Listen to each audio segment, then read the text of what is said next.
Patungo ngayon si Aris sa kanyang fiancé na si Vina. Dadalawin niya si Vina sa probinsya nito. Ilang buwan na lang kasi ay ikakasal na sila. Nagpaalam ito sa kanya na uuwi muna sa probinsya para ipaalam sa magulang at pamilya nito na ikakasal na sila. Hindi sumama si Aris dahil hands-on siya para sa kasal nila. Siya lahat ang gumagawa sa dapat gawin para sa kasal. Pick up Vina! Inisasambit ni Aris habang nasa loob siya ng kanyang kotse. Tinatawagan niya kasi si Vina ngunit hindi pa rin ito sumasagot sa tawag niya. Tinawagan niyang muli ito baka sakaling sumagot na sa kanya. Tumutunog lang ang cellphone nito pero hindi talaga siya sumasagot.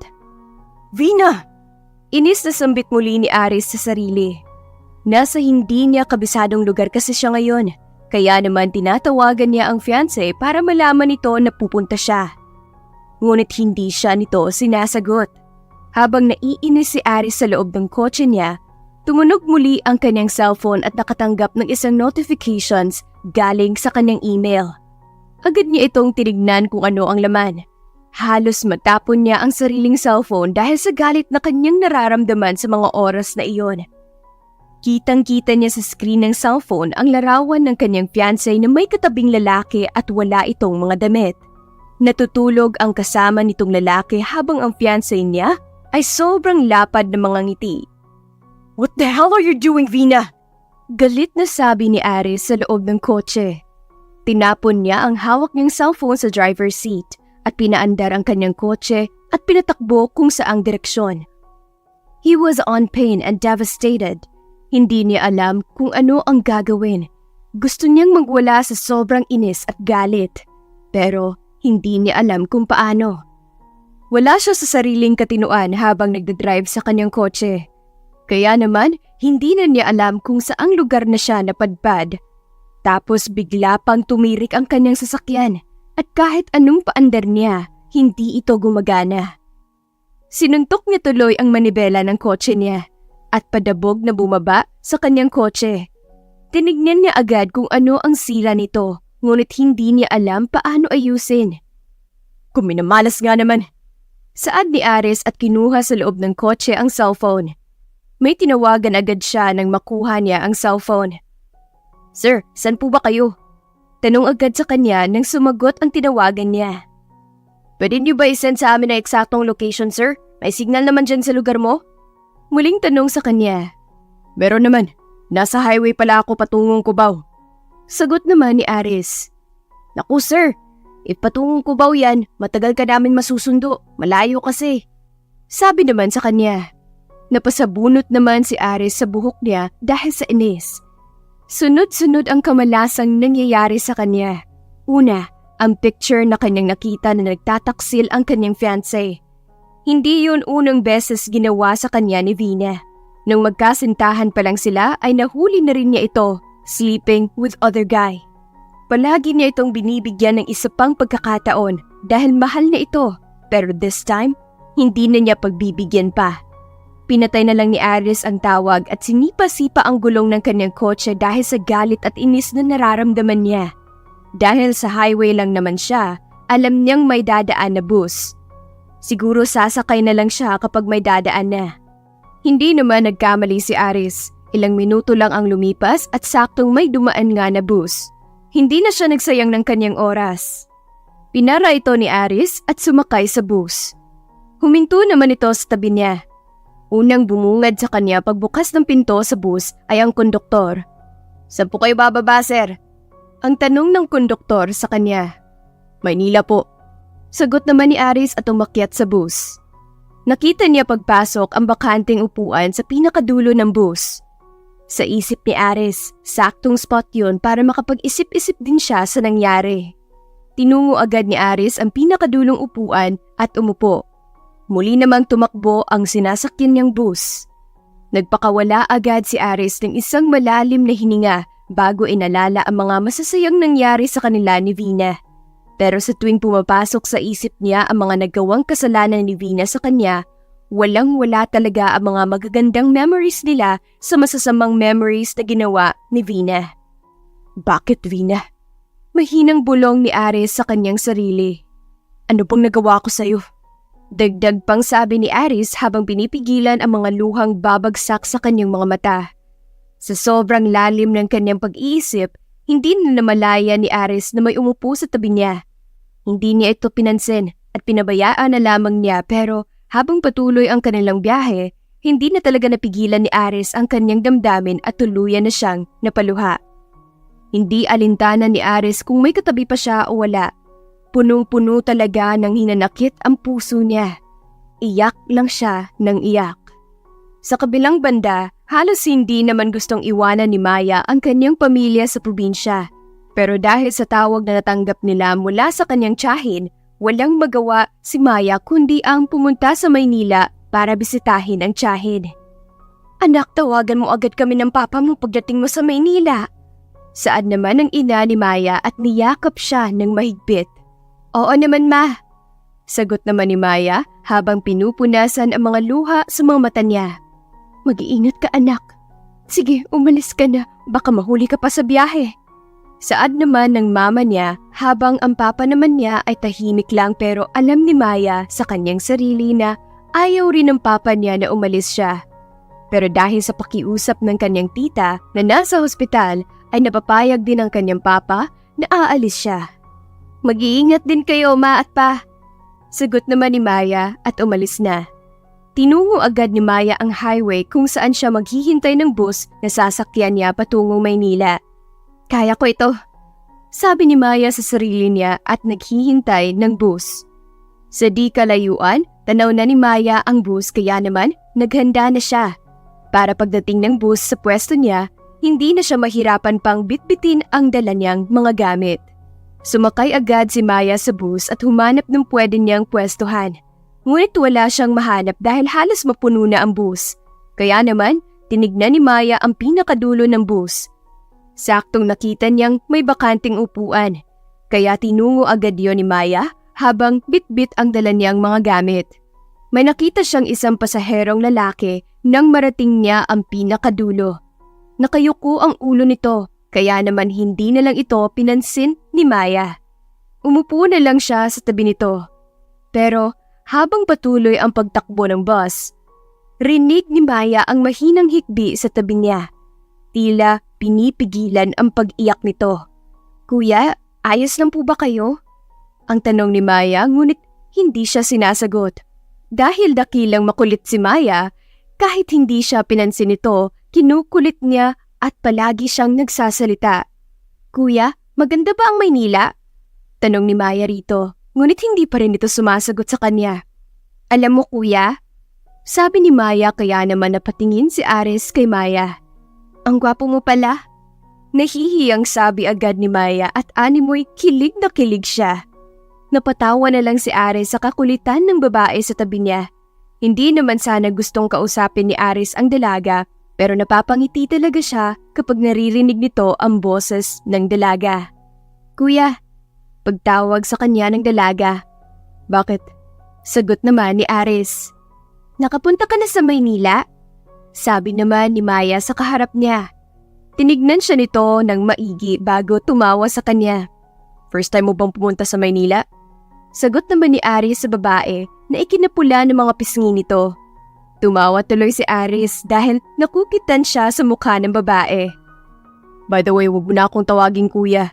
Tawagin mo na lang ako sa pangalan ko. I'm Aris. And you are? Sabi ni Aris. Nahiya tuloy si Maya nang sabihin sa kanya ang pangalan nito. Para sa kanya, bagay na bagay ang pangalan nito. Lalong gumwapo sa paningin ni Maya si Aris nang marinig niya ang pangalan nito. Hala, nakakahiya naman kuya. Ang gwapo naman ng pangalan mo. Bagay na bagay sa inyo, gumugwapo ka lalo sa pangalan mo. Sagot naman ni Maya. Halos mawala ang mata ni Aris dahil sa pagtawa niya. Naku, bulera ka pala. Ako gwapo? Tanong ni Aris sa kaharap niya. Oo kaya, ang gwapo mo kuya, matangos ang ilong mo, tapos mapupula pa ang mga labi mo, sarap halikan siguro. Napatakip agad si Maya sa kanyang bibig nang marinig niya ang kanyang sinabi. Habang si Aris naman ay lalong tumawa dahil sa kakulitan ng kaharap niya. Oo na, gwapo na ako pero it's your turn to introduce yourself. So, anong name mo? Sabi naman ni Aris. Hindi naman masyadong naintindihan ni Maya ang sinabi sa kanya ni Aris dahil hindi naman siya gaano kagaling mag-English pero alam niyang pangalan niya ang tinatanong sa kanya. Ako po pala si Maya, Kuya Aris. Sagot naman ni Maya. Ayan na naman tayo sa kuya eh. Mukha na ba akong matanda? Pabirong sabi ni Aris kay Maya, tsaka siya tumawa ng konti. Ay hindi pa ba kayo matanda? Sagot naman ni Maya. 27 pa lang ako, Maya. Sabi naman ni Aris na hindi makapaniwala na pinagkamalan siyang matanda. 21 pa lang ako kuya, matanda ka pa sa akin. Sagot naman ni Maya kay Aris. Kaya muling tumawa si Aris. Kahit papaano ay nawala yung sakit na kanyang nararamdaman habang kausap niya si Maya. Hindi niya alam kung bakit magaan ang kanyang pakiramdam para kay Maya. Siguro dahil sa personality nito kaya ganon. Ang kulit niya kasing kausap kaya talagang mapapatawa ka sa kanya. Aris na lang, Maya. Yan na lang ang itawag mo sa akin. Sabi naman ni Aris kay Maya. Sige po, Aris. Nauutal pang sagot ni Maya dahil sa pagtawag niya sa pangalan nito. Hindi na malayan pareho na dumating na pala sila sa terminal. Nang maramdaman ni Maya na huminto na ang bus na sinasakyan niya, kinuha agad niya ang kanyang mga gamit. Ngunit may kumuha rin ito kaya ang nangyari ay parehong kamay nila ang nagtama. Sorry, hinging paumanhing sabi ni Maya at kinuha ang kamay nito. Pero hindi muna ito binitawan ni Aris. Ako na magdadala. Sagot naman ni Aris sa kanya. Walang magawa si Maya kundi ipaubaya kay Aris ang gamit ni Maya hanggang sa sila ay makababa sa bus na sinasakyan nila. Nice to meet you, Maya. Mauna na ako sa'yo. Sabi ni Aris sa kanya at ibinigay ang gamit niya. Tinanggap naman ito ni Maya at nagpaalam na rin kay Aris. Salamat Aris, nice to meet you rin. Sagot naman niya. Tumalikod na agad sa kanya si Aris matapos magpaalam sa isa't isa at siya naman ay hinanap niya rin ang pinsan na susundo sa kanya. Hindi naman nagtagal ang paghahanap ni Maya. Nakita niya agad ang kanyang pinsan na si Ben. Kuya Ben! Pagtawag agad ni Maya. Nakita naman siya ng Kuya Ben niya kaya sinalubong din siya nito. Maya! Sagot ng kanyang Kuya Ben. At nagyakapan nga sila nang magkaharap na. Ang laki mo na, Maya!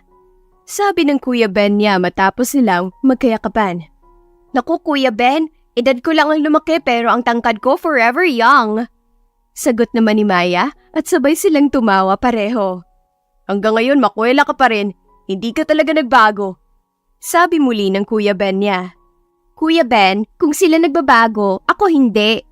Sagot naman ni Maya. Kaya ikaw talaga ang pinakapaborito kong pinsan eh. Sabi naman ng kanyang Kuya Ben. Napasimangot tuloy si Maya sa sinabi ng Kuya Ben niya. Kuya Ben naman eh, ako lang naman yung pinsan mo, wala nang iba. Baka nakakalimutan mo. Sagot ni Maya sa Kuya Ben niya at napanguso na lang. Ay, oo nga pala, ikaw lang pala ang pinsan ko. Sabi naman ng Kuya Ben niya at kinamot ang batok niya. Kuya Ben naman eh. Maktol ni Maya at nagtawanan na naman sila. Pagkatapos ng kulitan nila ay kinuha na ng Kuya Ben niya ang dala niyang gamit. Hinanap muli ni Maya si Aris ngunit hindi na niya nakita pa. Sayang naman, sana magkita pa kami. Sabi naman ni Maya sa kanyang sarili at sumunod na sa kanyang Kuya Ben. Sa ospital agad ang diretsyo ni Maya nang dumating siya sa Maynila. Natawagan na rin niya ang magulang sa probinsya. Masaya naman ang magulang niya dahil ligtas siyang nakarating sa Maynila. Konting kamustahan lang ang ginawa nila at tinapos na rin dahil pupuntahan pa ni Maya ang kanyang tiyahin sa ospital. Kuya Ben, malayo pa ba tayo? Sabi ni Maya habang sakay sila ng tricycle na si Kuya Ben niya ang nagdadrive. Malapit na Maya. Sagot naman sa kanya ng Kuya Ben niya at muling tumingin sa kalsada. Hindi naman muling nagtanong si Maya at tumingin na lang siya sa paligid. Naninibago siya sa kanyang mga nakikita. Kung dati kasi puro puno, halaman, hayop, preskong hangin at malawak na bukirin ang nakikita niya sa probinsya nila. Dito naman sa Maynila ay ibang-iba. Maraming sasakyan, matataas na building at polluted na hangin. Kaya naman, napatanong si Maya sa Kuya Ben niya. Ganito ba talaga ang Maynila, kuya? Tanong niya habang nakatingin sa paligid. Masanay ka na sa nakikita mo, Maya. Kung sa probinsya ibang nakalakihan mo, dito sa Maynila iba rin. Talamak dito mga iba't ibang masasamang gawain kaya mag-iingat ka talaga. Sagot naman ng Kuya Ben niya. Nakaramdam naman ng takot si Maya para sa sarili niya, pero winaksi na lang niya iyon. Ang ipinunta lang naman niya sa Maynila ay para sa tiyahin at wala ng iba. Nagmamasid lang siya sa buong biyahe at hindi na siya nagtanong. Halos 1 oras din ang kanilang biyahe bago makarating sa ospital kung saan nakakonfine ang tiyahin. Pumasok na tayo. Sabi agad sa kanya ng Kuya Ben niya at nauna na itong pumasok sa entrance ng ospital. Sumunod naman si Maya kung saan pumunta ang kanyang Kuya Ben. Hindi naman sila nagtagal at dumating na sila sa kwarto kung saan nasa loob ang tiyahin niya. Pumasok agad sila sa loob at tumambad kay Maya ang tiyahin nitong natutulog. Maya! Pagtawag sa kanya ng isang pinsan, kapatid ng Kuya Ben niya. Ate Jean! Sagot naman ni Maya at yumakap sa pinsan niya. Salamat at dumating ka na. Sana hindi ka nang nagpunta. Pagod ka pa naman sa biyahe, nagpahinga ka na lang sana. Sabi pa sa kanya ng Ate Jean niya. Gusto niya raw makita si Mama eh. Pinasama ko na. Sabat naman ng Kuya Ben sa usapan nila ng Ate Jean nila. Kumain na ba kayo? Pag-iiba naman ng usapan ng Ate Jean niya. Tapos na po, Ate Jean. Sagot naman ni Maya at lumapit sa tiyahin niya. Ayos na po ba si tita ate? Sabi ni Maya at hinawakan ang kamay ng kanyang tita. Bukas pa sasabihin ng doktor kung ano talagang nangyari kay Mama. Sagot naman ng kanyang Ate Jean. Tumango naman si Maya sa sabi ng kanyang Ate Jean. Nanatili lang siyang nakaupo sa tabi ng kanyang tiyahin. Maiwan ka muna namin, Maya. Sabi ng kanyang Kuya Ben. Lalabas lang muna kami ng Ate Jean mo. Sige po, kuya. Sagot naman ni Maya. Nang makalabas na ang Ate Jean at Kuya Ben niya, hindi pa rin siya umalis sa tabi ng tiyahin niya. Malapit kasi siya sa tita niya. Kahit pamangkin lang siya, ay tinuring parang sariling anak na rin siya ng tita niya nung mga panahong wala ang magulang niya dahil sa trabaho. Pagaling ka po, tita. Sabi ni Maya sa tiyahin na natutulog. Habang nagdaan ng mga oras, dinalaw na rin ng antok si Maya at hindi na niya napigilan ang sarili kaya nakatulog siya. Dala na rin siguro sa pagod mula sa kanyang pagbiyahe. Hindi naman siya inabala at ginising ng kanyang Ate Jean at Kuya Ben. Pinabayaan na lang nila muna si Maya para makapagpahinga ito. Kinabukasan, gising na si Maya. Siya ang nagbabantay sa kanyang tiyahin ngayon dahil umuwi muna ang Ate Jean niya at Kuya Ben. Maya! Pagtawag sa kanya ng tiyahin. Tiya, mabuti naman at gising ka na. Sagot agad ni Maya at lumapit sa pwesto niya. Kamusta na ang pakiramdam mo, tiya? Tanong agad ni Maya sa tiyahin niya. Sa awa ng Diyos, mabuti pa naman, Maya. Sagot ng kanyang tiyahin. Kamusta naman si Kuya Danilo at Ate Faye? Pangungumusta naman ng tiyahin niya sa kanyang magulang. Ayos lang naman si Itay at Inay sa probinsya, tiya. Kaya nung tumawag si Kuya Ben sa bahay kasi dinala raw kayo sa ospital, pinaluwas agad ako ni Itay para dalawin at samahan kayo rito. Sagot naman ni Maya at nakita niyang tumulo ang luha sa mata ng tiyahin niya. Pinahira naman agad ito ng tiya niya. Sorry kung naabala ko pa kayo, Maya. Sabi pa ng tiya niya. Naku tiya, hindi ka iba sa amin. Sino pa ba ang magtutulungan? Di ba pamilya rin lang? Sagot naman ni Maya at inabutan niya ang kanyang tiya ng binalatan niyang mansanas. Kumain ka muna, tiya. Sabi ni Maya sabay bigay ng mansanas na binalatan niya sa tiyahin. Nagkamustahan lang sila ng tiyahin niya at nag-uusap ng kung ano-ano hanggang sa dumating ang usapan nilang dalawa sa trabaho ng tiyahin niya. Maya, may pabor sana ako sa'yo. Sabi sa kanya ng tiyahin niya. Ano po yung tiya? Sagot naman ni Maya. Nabalitaan ko kasi na naghahanap ka rin ng trabaho. May nahanap ka na ba? Sabi ng tiyahin niya. Wala pa nga tiya eh. Sagot muli ni Maya. Bakit hindi na lang sa pinasukan kong trabaho? Ikaw muna pansamantala ang papalit sa akin hanggang pwede na ako makapagtrabaho.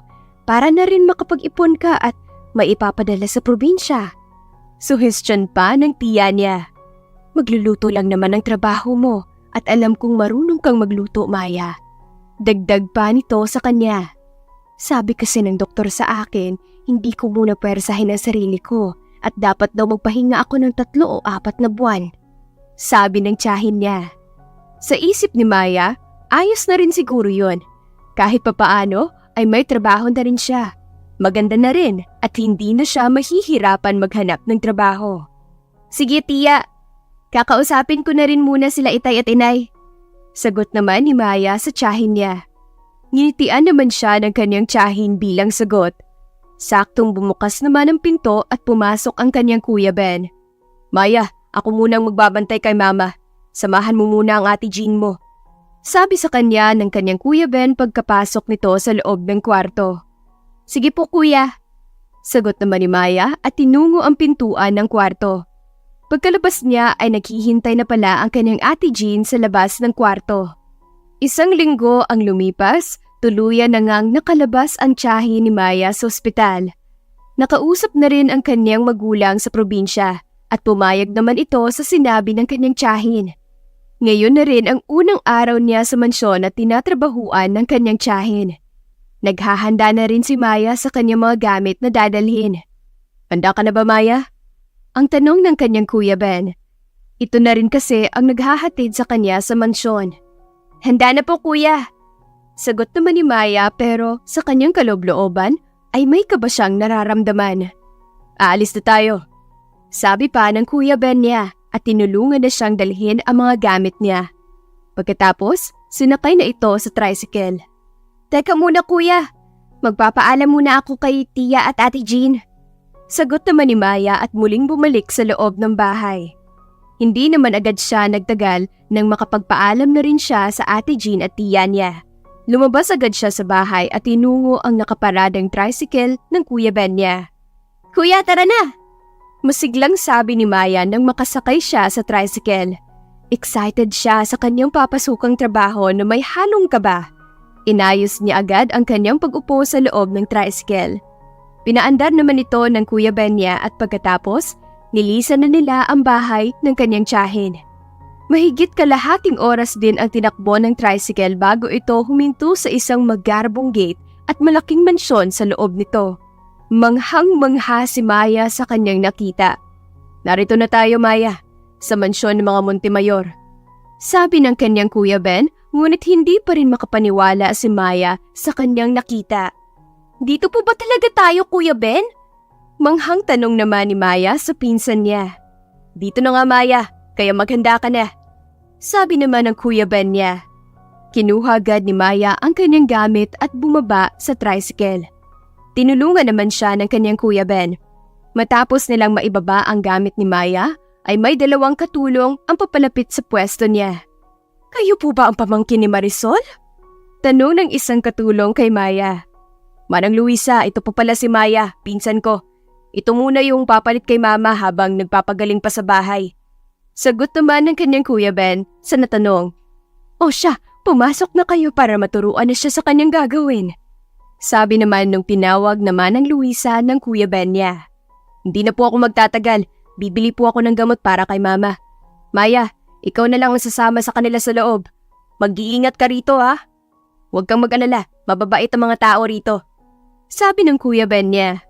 Salamat kuya, pakisabi ni Tia na magpapagaling na siya agad.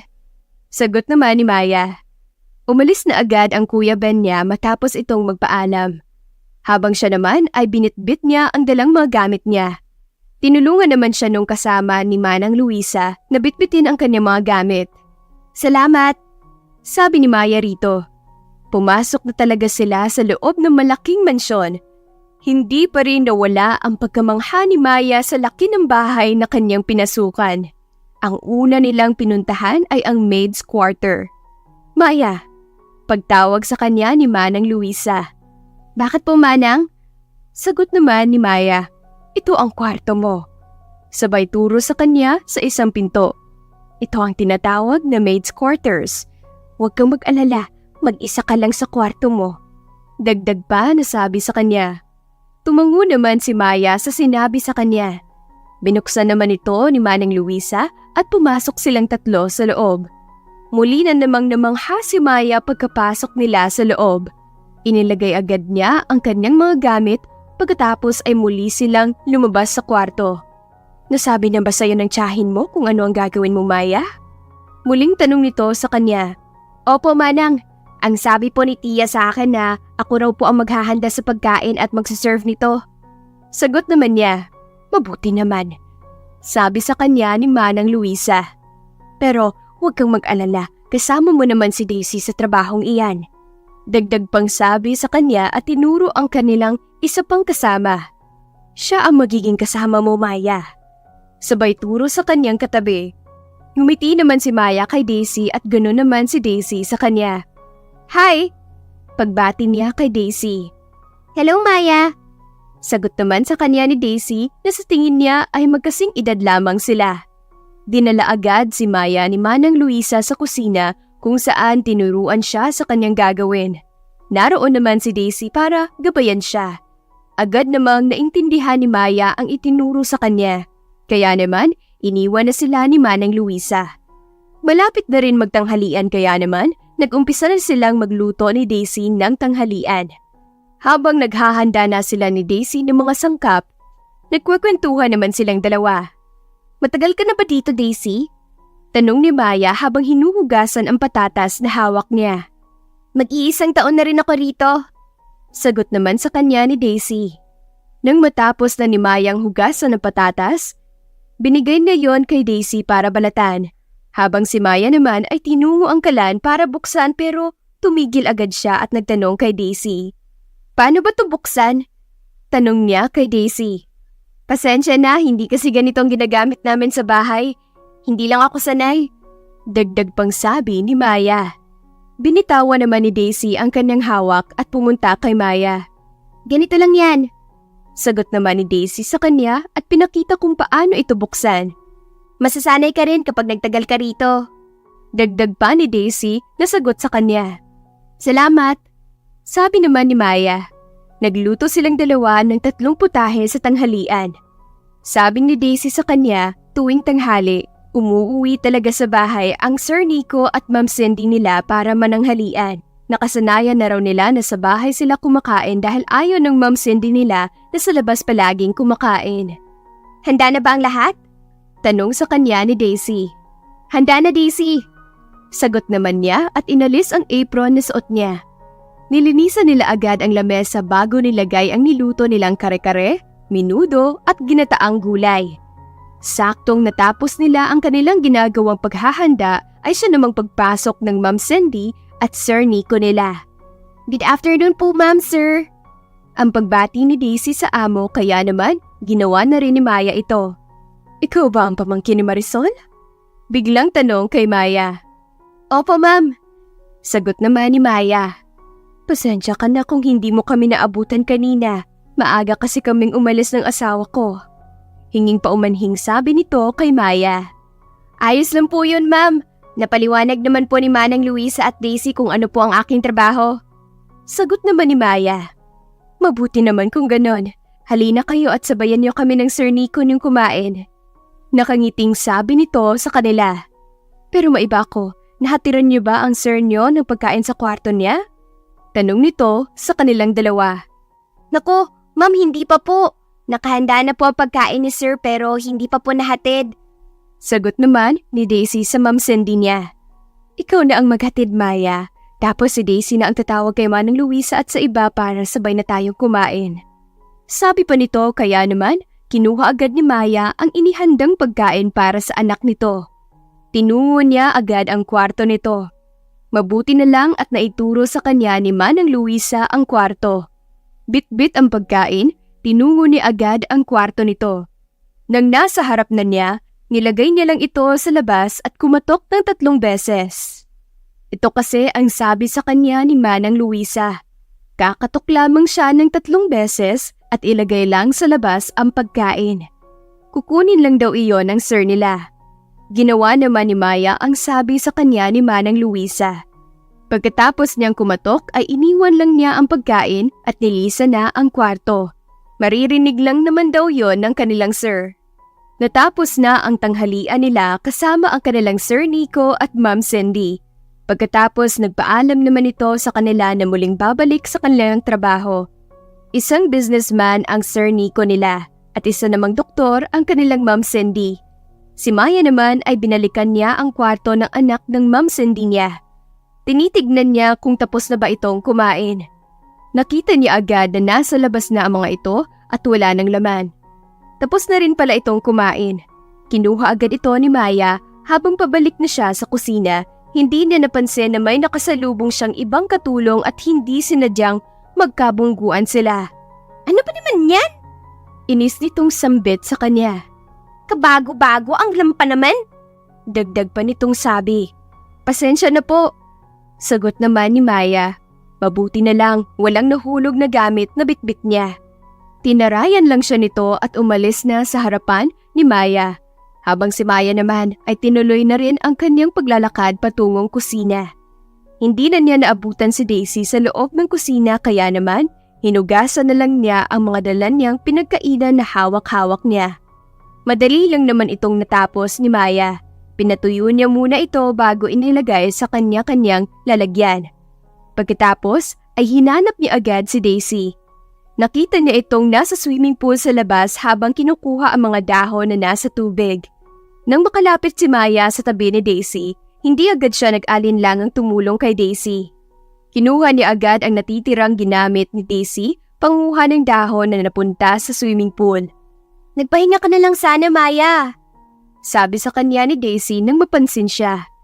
Ayos lang, wala naman akong ginagawa eh. Sagot naman ni Maya. Hindi na lang umimik sa kanya si Daisy at hinayaan lang siyang tumulong. Naging madali lang naman ang kanilang trabaho. Agad nila itong natapos dalawa. Salamat talaga, Maya. Dapat kasi dalawa kami rito maglilinis. Kaso, yung isa ayaw tumulong. Paliwanag sa kanya ng kasama habang binabalik nila sa lalagyan ang kanilang mga ginamit na panlinis sa swimming pool. Agad kumunot ang noo ni Maya sa sinabi sa kanya ni Daisy. Ganun ba? Pwede naman siguro na ako na lang tutulong sa'yo. Sagot niya kay Daisy. May sarili ka namang trabaho, Maya, at isa pa, ayaw ni Ma'am Cindy na gagawin mo ang hindi mo naman trabaho. Sabi pa ni Daisy sa kanya.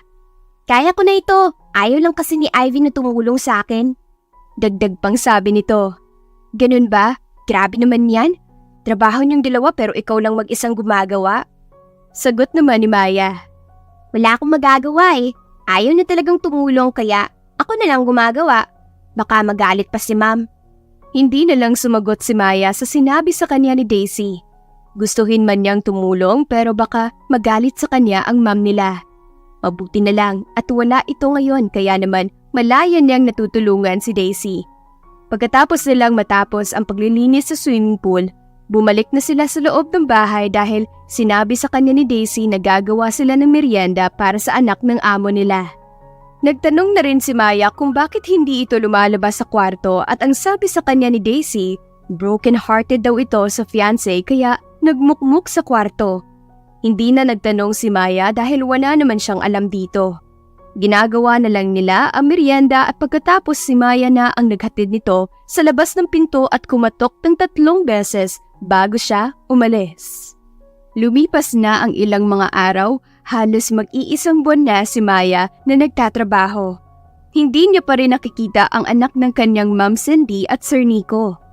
Hindi kasi ito lumalabas sa kwarto nito, kaya naging curious na rin si Maya kung ano ang itsura nito. Sa ngayon, nasa out of town pareho ang kanilang Ma'am Cindy at Sir Nico. Nagpaalam ito sa kanilang lahat na pupunta raw muna sila sa France to celebrate their wedding anniversary. Naiwan lang ang anak nito. Nag-iisang anak lang naman nila ito. Ako na bahala maghatid dito, Daisy. Sabi ni Maya habang hinahanda niya ang pagkain para ihatid sa kwarto. Hindi naman nangulit pa si Daisy sa kanya at pinaubayan na lang ito sa kanya. Dala niya ngayon ang pagkain. Patungo siya ngayon sa kwarto para ihatid ito. Nang humarang sa kanya ang isang katulong na kasamahan din niya. Ibigay mo yan sa akin. Ako na maghahatid. Sabi sa kanya ni Ivy. Agad namang kumunot ang noo ni Maya sa sinabi sa kanya. Kilala niya ito. Ito yung sinasabi sa kanya ni Daisy na masamang ugali na kasamahan niya. Hindi pwede, sa akin to binigay ni Ma'am Cindy na trabaho. Sagot naman ni Maya bago ito iniwan. Mabuti na lang at hindi ito nagpupumilit na agawin sa kanya kaya naman naging matiwasay ang paghatid ni Maya. Sir, ito na po ang pagkain niyo. Sabi ni Maya sa labas ng pinto at iniwan ang pagkain sa labas ng pinto. Bumalik agad siya sa kanyang trabaho matapos niya itong maihatid. Dahil wala ang kanyang Ma'am Cindy, malayang nakakatulong si Maya sa kanyang kaibigan na si Daisy. Habang lumilipas kasi ang araw, naging malapit na siya kay Daisy.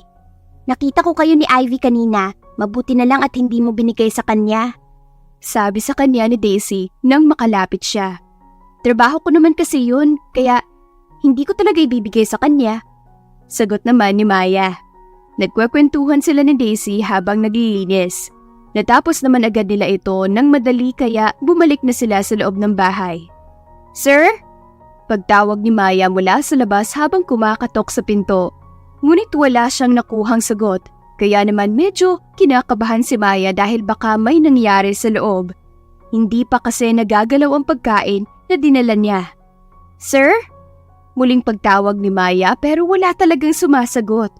Halos masira na ni Maya ang pinto sa sobrang kaba na kanyang nadarama dahil kahit anong sigaw niya, walang sumasagot sa kanya. Sir! Naririnig mo ba ako? Buksan mo ang pinto, sir! Sigaw ni Maya at tinulak ang pinto pero halos masubsob ang kanyang mukha sa sahig dahil sa biglang bumukas ang pinto. Ano ba? Ang ingay naman! Sabi ng nagbukas ng pinto. Nagulat si Maya nang makita niya ang mukha nito. Aris? Hindi makapaniwalang sabi ni Maya. Maya? Sagot naman sa kanya. Anong ginagawa mo rito? Dagdag pang sabi ni Aris sa kanya. Dito ako nagtatrabaho. Nauutal namang sagot ni Maya. Kailan pa? At bakit hindi ko man lang alam? Sunod-sunod na tanong pa ni Aris sa kanya. Matagal kitang hinanap. I even searched you sa social media pero hindi kita mahanap. Halos hindi makasagot si Maya dahil sa sunod-sunod ang pagsasalita ni Aris. Ganun po ba? Sagot naman ni Maya at mas lalo pa siyang nagulat dahil bigla siyang niyakap ni Aris. Sir! Nauutal at gulat na sabi ni Maya pero mas lalong humigpit ang yakap sa kanya ng binata. Ilang minutong nagtagal ang kanilang posisyon bago siya pinakawala ni Aris sa mga yakap nito. Kumusta ka na? Sabi pa ni Aris sa kanya. Ayos lang naman po, sir. Ang sagot niya rito. Hindi alam ni Maya kung paano niya pakikisamahan ang kaharap niya lalo na't anak ito ng amo niya. I told you, Maya. Tawagin mo na ako sa pangalan ko. Sabi sa kanya ni Aris. Nakakahiya naman po na tawagin ka sa pangalan mo katulong lang naman ako rito. Hindi na siya pinatapos pagsalitain ni Aris dahil pinutol agad ito. Actually, kung natatandaan mo pa, yung time na magkasama tayo sa isang bus at pagbaba natin, binalikan pa kita kaso wala ka na roon. Hihingin ko sana yung Facebook or number mo para kahit papano may communication tayo. Pero hindi kita nakita or niabutan. Mahabang sabi sa kanya ni Aris. Nang pareho silang makabawi sa pagkagulat, naging komportable na agad sila sa isa't isa at ngayon ay nagtatawanan na sila habang nagkwekwentuhan. Lumabas na rin si Aris sa kanyang kwarto at ngayon ay nasa sala sila ni Maya. Nag-uusap sabay tumatawa. Talaga? Pagtawa ni Maya habang kinikwento ni Aris ang mga nakakatawang nangyari sa kanya nung bata pa siya. Very epic nga yun sobra. Sagot naman ni Aris sa kanya. At muli na naman silang nagtawanan. Ang hindi alam ni Maya ay may nakatingin pala sa kanilang dalawa ni Aris. Galit na galit siyang tinignan nito. Umalis agad ito sa kanyang pwesto habang galit na galit kay Maya. Hindi na nga nila namalayong pareho na matagal na pala silang nagkwekwentuhan at nakalimutan na nila ang oras. Lumipas ang mga araw ay mas lalong naging malapit ang loob ni Maya at Aris sa isa't isa. Palagi silang magkasama kapag tapos na ang trabaho ni Maya. Samantala, hindi alam ni Maya na may nagagalit na pala sa kanya ng palihim. Patungo ngayon siya sa kwarto ni Aris para dalhan ito ng pagkain. Siya mismo ang nagluto nito dahil si Daisy ay abala sa paglilinis ng swimming pool. Hindi niya muna ito tinulungan kasi nilulutuan niya si Aris. Bit-bit ang niluto niyang pagkain, binaybay niya ang pasilyo patungo sa kwarto ni Aris. Nang nasa tapat na siya ng pinto, kumatok muna si Maya bago pumasok. Aris? Pagtawag ni Maya. Hindi niya kasi ito nakita pagkapasok niya. Nilapag na niya ang dalang pagkain sa maliit na mesa sa loob ng kwarto. Inayos na lang ni Maya ang higaan nito. Sa isip ni Maya, nasa loob ito ng banyo dahil narinig niya ang maliliit na patak ng tubig sa banyo ng kwarto ni Aris. Ang ginawa na lang niya ay inayos ang kama ng binata. Tinupin niya ang kumot at inayos ang mga unan. Pagkatapos ay inayos naman niya ang bedsheet ng kama. Nagulat na lamang si Maya nang may biglang yumakap sa likod niya. Ramdam niya ang mainit na balat nito. Maya. Aris huskily said behind her. Ramdam ni Maya ang mainit na hininga ni Aris sa kanyang leeg. Parang nakiliti at nakuryente si Maya sa bawat haplos at halik na ginawad ni Aris sa kanya. Aris. Halos mapaos ang tinig ni Maya nang tawagin niya si Aris. I want you, Maya. Sabi sa kanya ni Aris at tuluyan na ngang nagtagpo ang kanilang mga labi. Bawat halik sa kanya ni Aris ay taus-pusong tinanggap ni Maya. Nang matapos na sila, pareho silang nasa kama habang nagyayakapan. Nakauna naman si Maya sa braso ni Aris. Maya. Pagtawag sa kanya ni Aris. Nagsisisi ka ba sa nangyari sa atin? Tanong agad sa kanya. Umiling naman si Maya bago sumagot. Hindi, Aris. Hindi ako nagsisisi. Sagot naman ni Maya. Gusto kita, Aris. Pag-aamin ni Maya. Wala na siyang rason para maglihim pa kay Aris dahil naisuko na niya ang kanyang sarili. At kung hindi man sila pareho ng nararamdaman, handa naman si Maya na tanggapin ang desisyon ni Aris. Tama ba yung narinig ko? Gusto mo ko? Hindi makapaniwalang sabi ni Aris sa kanya habang hinalik-halikan ang buhok niya. Oo, Aris. Gusto kita. Wala na akong dapat ilihim sa'yo lalo na sa nararamdaman ko. Sagot naman ni Maya. Thank God. Masayang sabi ni Aris at hinalikan siya sa labi. I love you, Maya. Dagdag pang sabi ni Aris. At sa pangalawang pagkakataon, muli na namang nag-isa ang kanilang sarili. Hapon na nang matapos sila. Hindi na pinalabas ni Aris si Maya sa kanyang kwarto. Natutulog kasi ito sa loob ng kanyang kwarto. Siya na lang mismo ang nagluto para paggising nito ay kakain na lamang. Ganadong-ganado si Aris na lutuan si Maya. After nilang maghiwalay ng fiancé niyang si Vina ay halos ilang buwan din siyang nagmumukmok sa kwarto niya dahil sa sakit na nararamdaman niya pero nung dumating sa buhay niya si Maya, ramdam niyang safe siya at walang pangamba sa kung anumang mangyari sa kanilang dalawa. Ngayon lang din niya naramdaman na hindi siya parang sakal na sakal sa relasyon. Uy, si Sir, masayang-masaya. Ang lapad ng ngiti parang inspired na inspired ah. Nagulat na lang si Aris nang tumabi sa kanya si Manang Luisa. Magandang hapon po, Manang. Pagbati ni Aris dito. Magandang hapon din, Sir Aris. Sagot naman sa kanya ni Manang Luisa. Nag-usap lang sila pero madalian lang dahil ayaw namang pilitin ni Manang Luisa na umamin ang binata sa kanya. Patuloy lang si Aris sa kanyang niluluto nang iwanan niya si Manang Luisa. Nagluto siya ng paborito niyang dish. Gusto niya kasing ipatikim kay Maya ang specialty niya sa pagkain. Nang matapos na siya sa kanyang pagluluto, inanda agad niya ito at bumalik agad siya sa kanyang kwarto. Pero nakasalubong niya ang isang katulong niya. Hi po, sir. Pagsabi nito sa kanya at sa harap pa mismo inayos ang damit. Hello. Sagot naman ni Aris at nilagpasan lang niya ito. Wala naman siyang rason para tumigil at makipag-usap dito dahil alam niyang inaakit lang siya ng katulong. Para sa kanya, enough na si Maya. Mahal niya ang dalaga at wala siyang gagawin na ikasisira ng tiwala nito sa kanya. Ang sungit nito talaga ni Sir. Kaya mas lalo tuloy akong ginanahan na paamuhin ka. Malanding sabi pa nito. Look, I'm not interested about you. At isa ba, wala akong pakialam kung masungit ako. Sino ka ba para pagsalitan ako ng ganyan? Remember, katulong ka lang. Anak ako ng amo mo. Anytime, pwede kitang paalisin sa trabaho mo. Sagot ni Aris at tinalikuran na ito. Hindi na siya muling lumingon kahit tinawag pa siya nito. Alam na ni Aris na dati pa yung may gusto sa kanya kahit sila pa ni Vina noon. Pero wala talaga siyang interes sa babaeng yon. Nang makapasok na si Aris sa kwarto niya, bumungad sa kanya ang mukha ni Maya na payapang natutulog. Napangiti agad si Aris habang tinitignan niya ang magandang mukha ni Maya. Kahit sa ang anggulo katignan, ang ganda mo talaga. Sabi ni Aris na makalapit kay Maya na natutulog pa rin. Napatawa na lang siya bigla nang marinig niyang humihilik pa ito habang natutulog. Silly woman. Tumatawang sabi pa ni Aris saka pumunta sa kabilang side ng kama at tumabi sa mahimbing na natutulog na si Maya. Siguro napagod kita ng sobra. Mamaya na lang kita gigisingin. For now, I want to spend the whole time with you.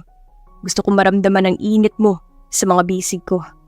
Sabi pa ni Aris bago tumabing humiga kay Maya. I love you. Dagdag pang sabi ni Aris tsaka hinalikan si Maya sa noo bago yumakap dito. Halos walang araw na hindi sa kwarto ni Aris natutulog si Maya. Kahit ganun pa man, alam ni Maya kung ano ang kanyang tungkulin. Ngayong araw na rin pala uuwi ang magulang ni Aris kaya naman kinakabahan si Maya kung malaman nila ang relasyon nila sa anak nito. Sa mga nagdaang mga araw kasi, sinagot na ni Maya si Aris. Kaya naman, opisyal na silang magkasintahan. Natatakot ako, Aris. Baka magalit ang magulang mo at hindi ako tatanggapin. Sabi ni Maya ngayon ay nakaunan sa dibdib ni Aris. Hindi ganun sila, Maya. Mabait pareho sila mama at papa. Sagot naman ni Aris habang hinaplos ang buhok ni Maya. Trust me, mahal. Magugustuhan ka nila pareho. Dagdag pang sabi nito kay Maya. Ngumiti naman si Maya sa sinabi sa kanya ni Aris. Malaki ang tiwala niya sa binata. At dahil mahal niya ito, walang pagdududa ang naramdaman niya para sa relasyon na meron silang dalawa. I love you. Pahayag ni Aris kay Maya at tumayo ito. Ligo tayo? Pag-aya nito kay Maya. Tumayo naman si Maya mula sa kanyang pagkahiga at sabay nilang tinungo ni Aris ang banyo. Madali lang naman silang natapos maligo. At ngayon ay sinundo ni Aris ang kanyang mga magulang sa airport habang si Maya ay naiwan at nagluluto naman ng merienda para sa magulang ni Aris. Habang abala si Maya sa pagluluto mag-isa, wala kasi si Daisy na kasama niya sana sa pagluluto dahil nag-day off ito at umuwi sa kanila dahil birthday ng mga magulang nito. Kaya mag-isa na lamang siya. Dahil sa sobrang abala ni Maya, hindi niya napansin ang pagpasok ng isa pang katulong na si Ivy. Kamusta naman ang paglalandi mo kay Sir Aris? Magaling ba sa kama? Nagulat na lamang si Maya nang may nagsalita sa likuran niya. Ikaw pala, Ivy. Sabi ni Maya rito, pero nakataas lang ang kilay nito sa kanya. Wow, kung makaasta ka naman parang inosente. Parinig pa na sabi nito kay Maya pero si Maya, hindi niya ito pinansin at patuloy lang siya sa kanyang pagluluto. Tila nagalit lalo si Ivy sa kanyang ginawang hindi pagpansin sa sinabi nito sa kanya. Ayaw niya kasi ng gulo pero parang nanghahamon ng away si Ivy sa kanya dahil sa itsura nito. Alam kong naririnig mo ko, Maya, at alam ko ano ang ginagawa mo kay Sir Aris. Nilalandi mo siya, di ba? Sabi pa nito sa kanya. Siguro, ginayuma mo siya, no? Di ka naman maganda. Dagdag pang sabi nito. Ikaw, maganda ka ba? Pangit ka na nga, pangit pa ugali mo. Sagot ni Maya rito. Hindi na kasi niya nakayanan ang mga masasakit na sinabi nito sa kanya. Kahit sana sa ugali ka nalang bumawi, dahil bagsak ka na sa itsura, bagsak ka pa rin sa ugali. Ang pangit ng ugali mo katulad mo. Dagdag pang sabi ni Maya. Halos pumutok naman sa galit si Ivy sa narinig niyang sagot kay Maya. Susugurin niya sana si Maya at susubukang hilain ang buhok pero hindi na natuloy dahil may dumating at nagsalita. Try to hurt her. May paglalagyan ka sa akin. Sabi ni Aris na makapasok sa kusina. Hindi naman nakapag-react si Ivy at inis na umalis sa kusina habang masama ang tingin niya kay Maya. Nang mawala na si Ivy ay agad namang lumapit si Aris kay Maya. Are you okay? May ginawa ba siya sa'yo? Tanong ni Aris sa kanya at tinignan siya nito sa buong katawan niya kung may ginawa ba talaga si Ivy sa kanya. Wala naman, ayos lang ako. Sagot naman sa kanya. Dumating na pala kayo? Hindi pa ako tapos magluto. Dagdag pang sabi ni Maya. It's okay, ako na lang ang tatapos magluto. Just rest. Ayaw kong mapagod ka. Sabi naman ni Aris sa kanya. Uminit tuloy ang mukha ni Maya dahil sa kaswitan ni Aris sa kanya. Habang si Aris naman ang humagikgik ng tawa nang makita niya ang namumulang pisngi ni Maya. Wala na ring nagawa si Maya dahil sa ayaw na nga siyang patulungin ni Aris sa pagluluto. Nanood lang siya kung paano nagluto si Aris. Mas lalo pa siyang nahulog sa binata dahil sobrang galing nito magluto. Kung paano ito gumalaw sa pagluluto at parang isang professional chef. I'm done, sabi ni Aris.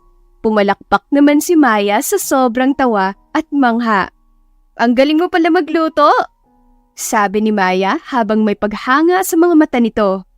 Hindi lang sa pagluto, pati na rin sa Hindi natapos ni Aris ang kanyang sasabihin dahil kinurot siya ni Maya sa tagiliran. Ow! Daing ni Aris. Sige, subukan mo lang na ituloy, lagot ka sa akin.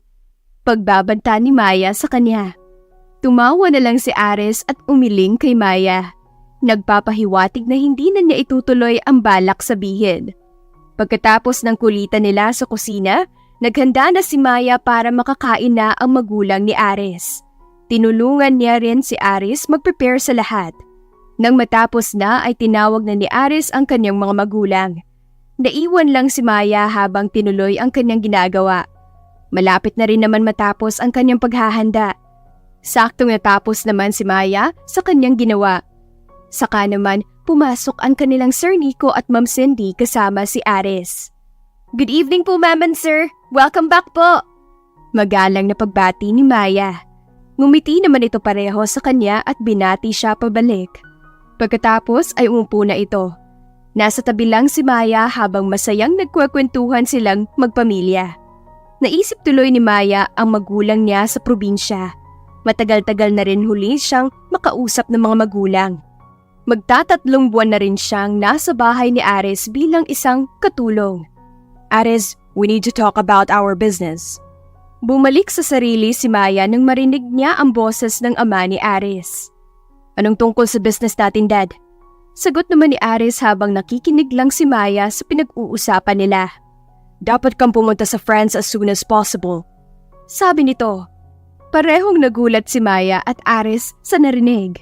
What? Patanong na sagot ni Aris habang hindi makapaniwala. No, Dad. Hindi ako pupunta sa France. Dagdag pang sabi ni Aris. Son, listen to us. Para na rin ito sa'yo. If nasa France ka, you can focus sa business natin doon at makamove on na rin kay Vina. Sabi ng mama niya. But Mom, nakamove on na ako kay Vina. Sagot ni Aris at nakatingin kay Maya na ngayon tahimik lang at nakikinig sa kanilang usapan. No more buts, son. Sabi pa ng kanyang ina. Wala namang nagawa si Aris. Gustuhin man niyang salungatin at hindi sundin ang ina, ayaw naman niya itong magtampo sa kanya. So, he decided na pumunta sa France pero hindi siya magtatagal doon. Kakausapin na lang niya si Maya about dito pagkatapos. Nang matapos ng kumain ang kanyang magulang at tanging dalawa na lang sila ni Maya ang natira sa dining area, agad nilapitan ni Aris si Maya at niyakap. I'm sorry. I'm really sorry. Hinging paumanhing sabi ni Aris habang yakap-yakap si Maya. Ano ka ba? Ayos lang no? Sagot naman ni Maya kahit sa kalooban niya ay gusto niyang pigilan ang lalaki. I'll promise, 1 linggo lang ako sa France. Ayokong magtagal ako roon nang wala ka. Sabi pa ni Aris at hinagkan-hagkan siya sa pisngi nito. At sa pag-uwi ko galing France, magpapakasal tayo, Maya. Papakasalan kita. Dagdag pang sabi ni Aris at dito hinagkan na niya ang labi ni Maya. Taos-pusong tinanggap naman ni Maya ang bawat halik ni Aris sa kanya. I love you. Sabi ni Aris between their kisses. Nilisan agad nila pareho ang kusina at tinungo ang kwarto ni Aris. At muli na naman nilang pinagsaluhan ang mainit at maalab nilang pagniniig. Tanghali na nang magising si Maya. Wala sa tabi si Aris at may nakita siyang sulat sa ibabaw ng maliit na mesa. Kinuha agad ito ni Maya at binasa. Laman nito ang sulat ni Aris na patungo na siya sa France at hindi na siyang inabalang gisingin pa dahil masarap ang kanyang pagtulog. Kahit masakit para kay Maya, tinanggap lang niya ito dahil alam niyang pagbalik ni Aris ay magpapakasal sila. Inayos niya agad ang kanyang sarili bago lumabas sa kwarto ni Aris. Mabuti na lang, wala ang magulang ni Aris nung paglabas niya sa kwarto ng lalaki. Siguro hinatid nito ang kanilang anak na si Aris sa airport. Kaya naman, tinungo ni Maya ang kusina dahil nagugutom siya. Pagkarating niya sa kusina, naghanap agad siya ng makakain. May nakita siyang avocado, parang nakaramdam siya na gusto niyang kumain ito. Kaya naman, ang ginawa niya ay nagbalat siya ng isang avocado pero sa kalagitnaan nito ay nakaramdam si Maya na parang naduduwal siya. Tinungo agad ni Maya ang lababo at doon dumuwal. Mabuti na lang at walang nakakita sa kanya. Hindi naman siya nagtagal sa loob ng kusina. Feeling ni Maya matapos niyang sumuka ay pagod siya at inaantok kahit kakagising pa lamang niya. Ang ginawa niya ay lumabas agad siya sa kusina at tinungo niya ang kwarto. Nakasalubong pa niya si Ivy at nginisihan siya nito. Hindi na lang ito pinansin ni Maya at tinungo ang sariling kwarto. Hanggang sa nakatulog na lamang siya. Naalimpungatan si Maya mula sa kanyang pagkakatulog nang may marinig siyang kumakatok sa pintuan ng kanyang kwarto. "Maya!" Pagtawag sa kanya. Kahit ayaw makisama ng katawan ni Maya na bumangon dahil feeling niya pagod siya, she still managed to stand at tinungo ang pintuan. Bumungad sa kanya si Manang Luisa pagbukas niya. "Tinawag ka ni Ma'am Cindy." Pamungad na sabi ni Manang Luisa sa kanya. "Bakit daw po, Manang?" Sagot ni Maya. "Hindi ko rin alam eh. Basta ang bilin niya sa akin, puntahan daw kita at sabihin na hinahanap ka niya. Nasa garden siya ngayon naghihintay." Sabi naman sa kanya ni Manang Luisa. Para namang kinabahan si Maya sa kanyang narinig. Hindi na siya nagtanong pa at walang sinayang na oras. "Salamat, Manang." Sagot ni Maya at inayos ang sarili. Pagkatapos ay pinuntahan niya agad ang ina ni Aris. Kitang-kita niya ito na nakaupo na sa isang upuan habang may pabilog na mesa sa harap nito. Nang marating ni Maya ang kinaroroonan ng ina ni Aris, nagbigay galang muna siya nito. "Good afternoon, ma'am." Pagbati ni Maya rito. Tinanguan lang siya nito bago nagsalita. "Hindi na ako magpapaligoy-ligoy pa, Maya. Tama ba ang nalaman ko? Nilalandi mo ang anak ko para perahan?" Saad nito sa kanya ng Ma'am Cindy niya. "Hindi po yan totoo, ma'am. Hindi ko po nilandi si Sir Aris." Sagot naman ni Maya. "Sinungaling." Sigaw sa kanya ng ina ni Aris. "Talagang magsisinungaling ka pa?" Dagdag pa nito. Hindi tuloy alam kung paano sasabihin ni Maya kung ano ba talaga ang relasyon nila ni Aris. 20 million. Layuan mo ang anak ko o mawawalan ka ng trabaho at ang tita mo." Sabi sa kanya ng mama ni Aris. Tila nanliit naman sa sarili si Maya nang inisip sa kanya ng lalaking mahal niya na pera lang ang kanilang habol. Tapos, dinamay pa ang kanyang tiya na wala namang alam sa nangyari. Gustuhin man ni Maya na magpaliwanag, ngunit sarado na ang isip ng ina ni Aris sa kanya. At ayaw niya na lalo pang lumaki ang gulo tapos wala pa si Aris para magsabi ng totoo. Alam niya kasing ayaw maniwala sa kanya ng ina ni Aris sa paliwanag niya. "Pumili ka na, iha. I know you're kind. A gold digger one." Panlalait pa nitong sabi ng ina ni Aris. "Ma'am, hindi po ganon." Paliwanag ni Maya. Susubukan niya sanang magpaliwanag baka sakaling makinig ito pero wala. "Uulitin ko, iha. 20 million. Layuan mo ang anak ko o pareho kayong mawalan ng trabaho ng tiyahin mo." Sabi pa nito sa kanya. Agad na naisip ni Maya ang tiyahin niya na galing lang ito sa sakit. Hindi pwede mawalan ito ng trabaho.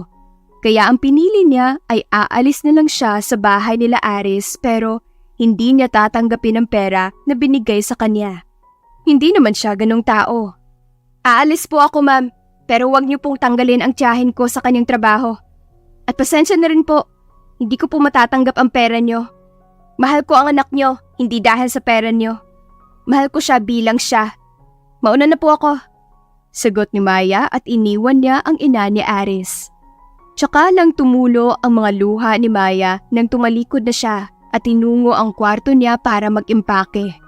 Di naman nagtagal ay natapos na rin si Maya sa kanyang pag-e-empake ng kanyang mga gamit at tuluyan na ngang umalis sa mansyon nila Aris.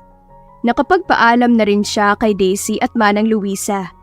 Nagtataka pa nga ang mga ito sa biglang pag-alis niya pero ang tanging sinabi lang ni Maya ay babalik na ang tiyahin niya na pinalitan niya nung nagkasakit ito. "Mag-ingat ka, Maya," sabi sa kanya ni Manang Luisa. "Mamimiss kita, Maya," sabi naman sa kanya ni Daisy. Nagyakapan muna silang tatlo bago umalis si Maya. Tahimik na nilisa ni Maya ang buong mansyon nila Aris habang bit-bit ang kanyang maleta na may lamang gamit niya at pangako ni Aris sa kanya na pakakasalan siya pag uwi nito. "Maya!" Nagulat agad si Maya nang may tumawag sa kanya. Ang Kuya Ben niya pala ang tumawag sa kanya. Kumakaway pa ito at ngumiti sa kanya. Tumakbo agad si Maya sa Kuya Ben niya at niyakap. "Kuya Ben!" sabi ni Maya tsaka bumuhos ang mga luha niya. Nang maramdaman ng Kuya Ben ang pag-iyak niya ay niyakap siya nito pabalik. "Tahan na, Maya." Pag-alo sa kanya ng Kuya Ben niya.